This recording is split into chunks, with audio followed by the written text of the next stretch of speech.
Hello, friend. আজকে আমি আপনাদেরকে খুব সহজভাবে দুধের পেড়া সন্দেশ বানিয়ে দেখাবো, কোনো রকম ছাঁচ মেশিন ছাড়াই। আর এই সন্দেশটা হবে একদম সফট, একদম সহজভাবে। তার জন্য দেখুন, প্রথমে আমি নিয়ে নিচ্ছি 500 গ্রাম দুধ। দুধটা হালকা গরম হয়ে এলে এর মধ্যে দিয়ে দেব পাউডার দুধ। এটা অনবরত নাড়তেই হবে, নাড়াচাড়া বন্ধ করা যাবে না। এবার দুধটা ফুটে আসা পর্যন্ত অপেক্ষা করব। দুধটা যখন ফুটে আসবে তখন আমি এর মধ্যে দিয়ে দেব, এখানে আমি পরিমাণ মতো চিনি দিয়ে দিচ্ছি। মিষ্টিটা আপনাদের পছন্দ অনুযায়ী দিবেন। এখানে আমি খুব বেশি মিষ্টি দেব না, পেড়া সন্দেশে বেশি মিষ্টি ভালো লাগে না। তো বারে বারে ধারগুলো আমি নাড়াচাড়া করে নামিয়ে দেব।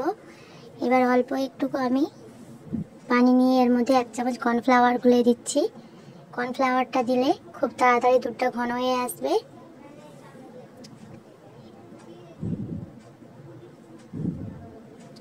কর্নফ্লাওয়ারটা দিয়ে একদমই বন্ধ করা যাবে না, অনবরত নাড়তে হবে।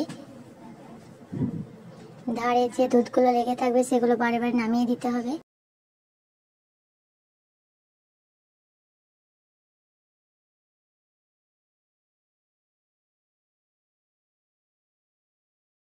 হালকা আছে এইভাবে নাড়াচাড়া করতে হবে, তা না হলে তলায় লেগে যাবে।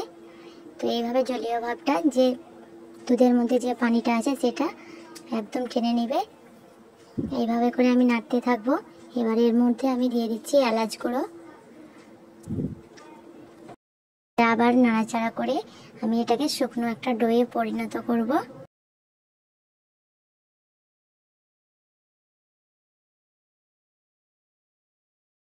দুধটা যখন ডোয়ে একদম পরিণত হয়ে যাবে এইভাবে, তো এবার আমি এটাকে ঠান্ডা করে নেব। হাতে একটুকু নিয়ে দেখব এটা একটু গোল করা যাচ্ছে, তো আমার পারফেক্ট হয়ে গেছে ডোটা। এবার এটাকে আমি ঠান্ডা করে নেব, নামিয়ে খুব ভালো করে ঠান্ডা করে নেব। হাতের তলায় একটুকু ঘি নিয়ে ভালো করে মাখিয়ে নেব। এটা গরম অবস্থায় আছে, একটু ঠান্ডা হলে খুব ভালো করে এটাকে মাখিয়ে নিয়ে আমি সন্দেশে শেপ দিয়ে নেব। আমি দুটো এরকম ভাবে ক্লের কাঠি নিয়েছি। ক্লেতে যে ডিজাইনটা করা হয়, আপনাদের কাছে যেরকম ছাঁচ থাকবে সেটাই দিয়ে করে নিতে পারেন, পছন্দ অনুযায়ী যে কোনো ডিজাইন করতে পারেন। তো আমার এটাই ভালো লাগলো, তাই এটা দিয়ে আমি বানিয়ে নিলাম। আর এটা বানানো একদম সহজ, দেখুন কত সুন্দরভাবে হয়ে যাচ্ছে একটা ডিজাইন। এইভাবে করে আমি সবগুলো বানিয়ে নেব। দেখুন কত সুন্দর হয়ে গেল আমার একটা পেড়া সন্দেশ। তো আমি এইভাবে করে সবগুলো বানিয়ে নেব।